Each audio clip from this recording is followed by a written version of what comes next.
So starting off on why is search engine optimization important for your business website and how you perform? So I guess starting off, it is a huge user base that can come across you at any moment. SEMrush, who are a well-known search marketing company, have estimated there's about 610 searches per person every year made. That comes out at around 5 trillion search queries annually, or an average of 9.5 million per minute. So it is a massive opportunity that you don't really want to be missing out on. There's also a high sort of impact on how many clicks you get depending on where you rank in search. So they found that about 28% of all clicks on any search goes to the website that's ranking in number one in the search results, which is the largest click-through rate by quite a margin. And search is also a go-to source of inspiration for people. So Booking.com did a report recently that showed that search is among the top sources of travel inspiration for users who are booking their trip. I think it comes in just below social media and advice for friends and family in that report they did. And then finally, only really sites on page one actually get clicks. It's probably one of the most shocking stats you'll find is that 75% of people don't actually look beyond the first 10 blue links on any search result. There were additional studies that even suggested that only 0.6% of users clicked anything on page two in Google. So you really want to get on that page one to see the best benefit from those organic users. So those search engines have shifted and changed over the years. The sort of key fundamentals that make up best practice haven't. In many ways, SEO is a cross-discipline discipline itself, despite the fact that, is often referred to as its own silo of activity.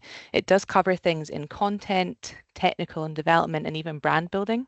The good part of that is that it means that you don't necessarily have to have an SEO specialist team to be able to do SEO. So many of the best practices can be taken in as part of your core business teams and practices.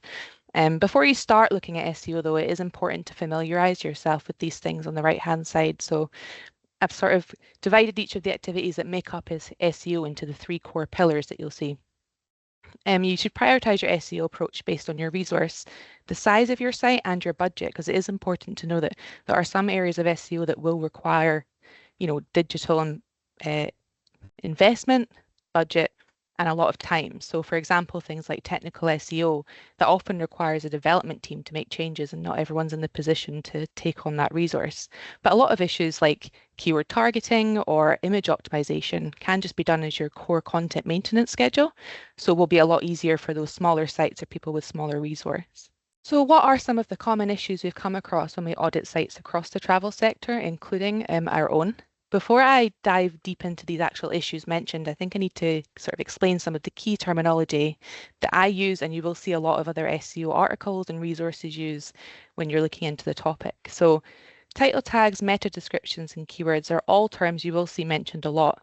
They're some of the most important elements to basic SEO best practice, and they will come up frequently as the core issues you need to work on. So your title tag is essentially the title of your page as is seen in search results. You kind of see a screenshot there in the bottom right-hand side of an example of one.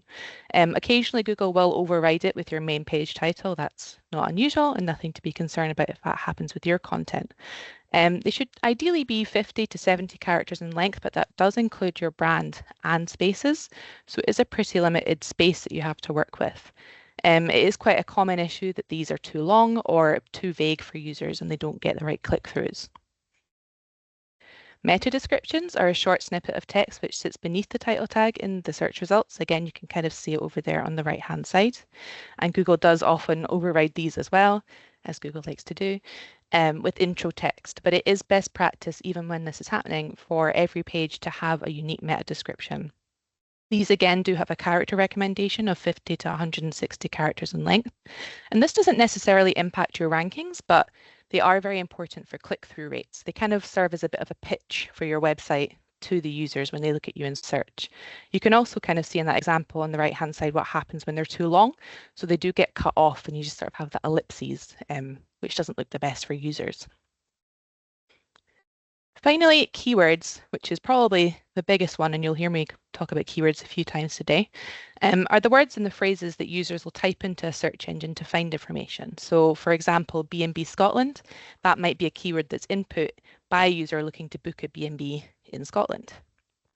Every page on your site should have a primary keyword. And I say should because there's not always the keywords available for you to target in your content. And that, again, is very normal. Your primary keyword target would be the keyword that's most specific to the content. So whenever you look at keywords, there will be high volume keywords such as B&B Scotland.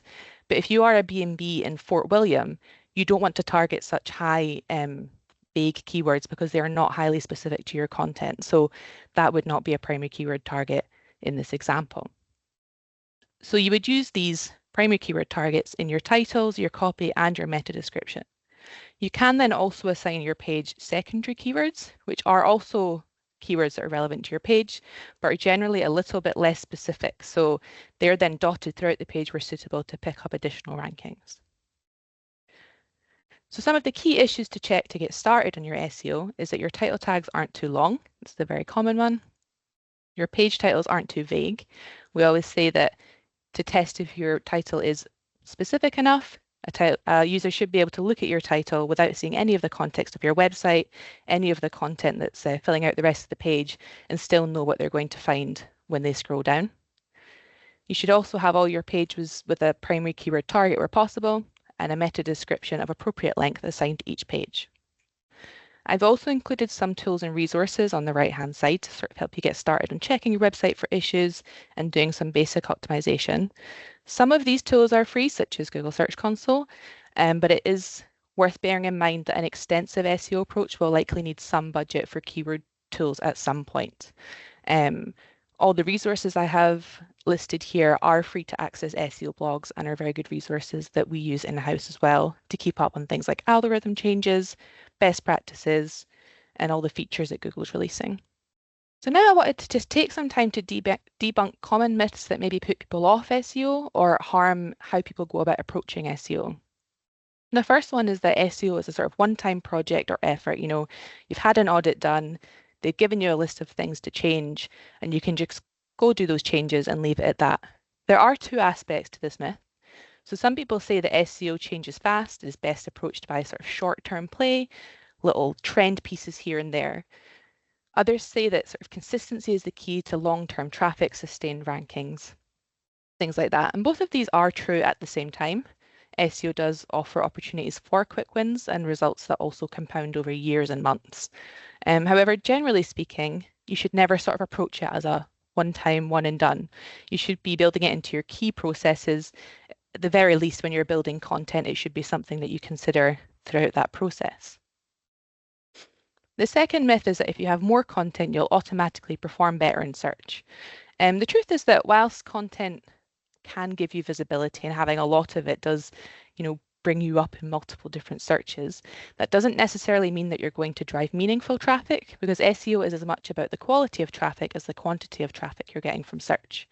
So you really want that traffic where the clicks will convert into bookings or visits.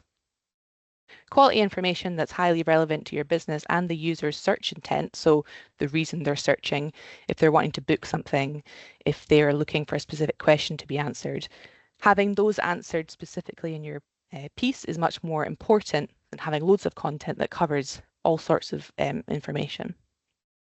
Next is that stuffing keywords improves rankings. If you don't know, keyword stuffing is a very old SEO practice. It involved finding pretty much as many keywords as you can that was relevant to a page and just repeating it tens of times throughout the copy as much as possible.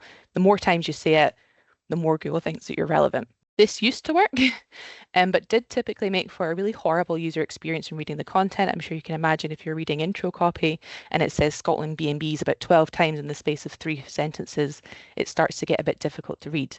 So nowadays it is considered a spammy practice and can potentially see your performance harmed.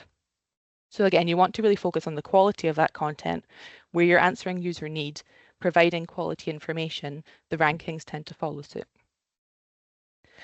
And then finally, one that I thought was maybe very relevant to start bringing up, particularly this year or the past year, is that everyone is now searching with AI, so that makes SEO irrelevant. As you'll have kind of seen from the stats that I said at the beginning, Google is still processing trillions of searches a year. Their ownership of the search space is still tenfold. They absolutely dominate. And in the cases where AI is impacting search, such as the new AI summaries you might have seen in Google results, SEO best practices actually tend to overlap with how these generative engines determine what information to use. So if you have your SEO best practices covered, you have your quality content, you're already set up well for that landscape shifting, and you don't have to do anything particularly different. So finally, I wanted to showcase a little bit more directly what old SEO, so for example, SEO in 2021 or even potentially 2023 versus current SEO looks like, and how you should be adapting alongside that. So originally, when you mentioned search, it was always in reference to your traditional search engines, so Google, Bing, Yahoo, even Ask Jeeves at one point. Nowadays, users, and particularly younger users, do search on a variety of platforms. So that's including things like TikTok and even forums like Reddit. And you will have seen if you've looked in Google recently that Reddit is really becoming a prominent website in search results. So a good social presence can be just as valuable to your SEO as your rankings are. And especially if you are targeting that younger market, and I know we have a lot of content as well in Business Support Hub about how you should approach social and the best ways of looking at that. They are not two different platforms anymore with two completely unique user bases. How you are doing in social is very directly impacted on your brand value and how Google will how view your brand and your rankings follow suit. Next is that content used to be very dry, perhaps copy only, and extremely keyword focused. So now it's important to focus on things like experience, expertise, authoritativeness, and trustworthiness. You'll see this often referred to as Google EAT or EEAT. Essentially, your content should showcase your authority and your knowledge in a space. So any content you create should authentically align with your brand values, what you offer, and why you are uniquely positioned to be providing this information to a user. You should also be making use of multimedia, so things like interactive elements, video, imagery, to make it visually appealing. Although despite this, keyword targeting will always be important and always have a place, it is now secondary to the quality and the way in which you provide that information to users. As I mentioned as well, search results aren't just 10 blue links anymore. There are a variety of features such as business listings, AI overviews, and even knowledge panels that provide information to users directly within the search results page. And the point of that for Google really is that they don't want you to leave search results anymore, and they don't want you to click away anywhere. And then finally, no longer are long form and again keyword heavy pages guaranteed to pick up hundreds of rankings. You won't get that sort of drip feed anymore like you used to. If your content is targeting a specific question, you should always make sure that you're answering that query directly instead of writing as many words as you can to sort of pick up some high volume terms alongside it. So after all this and all these changes and all the things that are happening, how do you adapt alongside it? I guess number one, the absolute must do is to get the basics nailed. There is no point in worrying about algorithms and AI if you can make improvements, and probably quite big improvements, just by tweaking your headings or getting better at targeting keywords. Number two is to focus on content where you're the expert, and don't be afraid to send users to people who are experts if that isn't you. So linking out to authoritative websites is also a positive indicator to Google as to the quality of your content, and you wouldn't be penalized for sending users elsewhere. Number three, which is very important, is to make sure your site is manageable. So Google really likes fresh and up-to-date content. You should only really create what you know you can review at maximum every 18 months. And in some cases where the information is really time specific, potentially even 6 months, you are better to have less maintained pages than a lot of unmaintained pages. And then last but not least, you should expect to see less traffic on your informational terms. Absolutely everyone is. You don't need to panic when you see that in GA. It is a trend in the SEO space at the moment that click-throughs are just down for informational terms. And like I say, it's because Google doesn't particularly want people to leave results pages anymore. It's doing everything it can to keep people there. However, if you do invest in a keyword tool, many of them now do have features where you can track how often your content, your information, your business is being featured in these Google features, particularly the AI overviews. For informational terms, you will often see that you get quite good feature. Your site might show up quite frequently AI overviews, but you don't get the clicks from it. However, there is the alternate viewpoint that that information is still reaching your users, it's building your brand awareness, and eventually they will come to you. So it's very important that you have that sense of your visibility in search, even if you're not getting direct clicks. And that is my whistle stop tour of everything changing in SEO, some of the key basics you have, and thank you so much for coming along.